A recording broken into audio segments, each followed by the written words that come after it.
Nasa Pilipinas pala ang pinakamalaking kaldera sa buong mundo. Ang kaldera ay isang crater or uka, bunga ng isang napakalakas na pagsabog ng bulkan at pinaniniwalaan ng mga dalubhasa ito ay nasa ilalim ng karagatan ng ating bansa. Saan ito matatagpuan sa Pilipinas? Ano-ano ang mga natuklasan ng siyentipiko tungkol sa pinakamalaking kaldera? Saan-saan pa matatagpuan ang malalaki at makasaysayang kaldera sa ating planeta? Yan ang ating aalamin.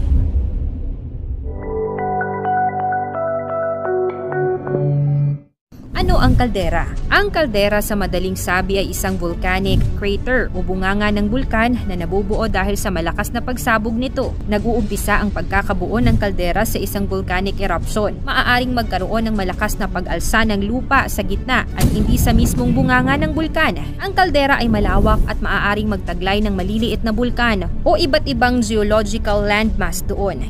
Naritong ilang halimbawa ng mga kilalang volcanic caldera sa mundo, mula sa pinakamalaki hanggang sa pinakamaliit.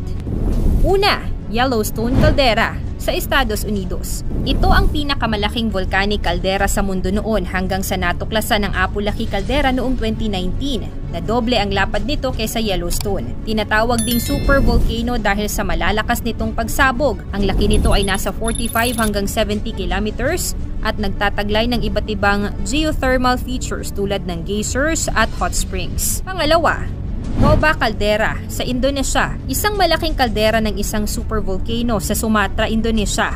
Ang Toba Caldera ay may sukat na 30 to 40 kilometers. Isa itong kilalang kaldera dahil sa malaking pagsabog na nangyari mga 74,000 taon na ang nakararaan. Ayon sa Toba Catastrophe Theory, may global effect sa populasyon ng tao ang pagsabog nito. Ito ang pumatay sa karamihan ng mga tao na nabubuhay noong panahong yon at nagdulot ng isang bottleneck na populasyon sa gitnang silangang Africa at India. Resulta din ng aktibidad ng bulkan maliban sa kaldera ang pagkakabuo ng Lake Toba na pinakamalaking lawa sa Indonesia at pinakamalaking volcanic lake sa buong mundo na may sukat na 100 km at 30 km na lapad o diametro. Pangatlo, La Garita Caldera sa Estados Unidos. Matatagpuan sa Colorado, USA.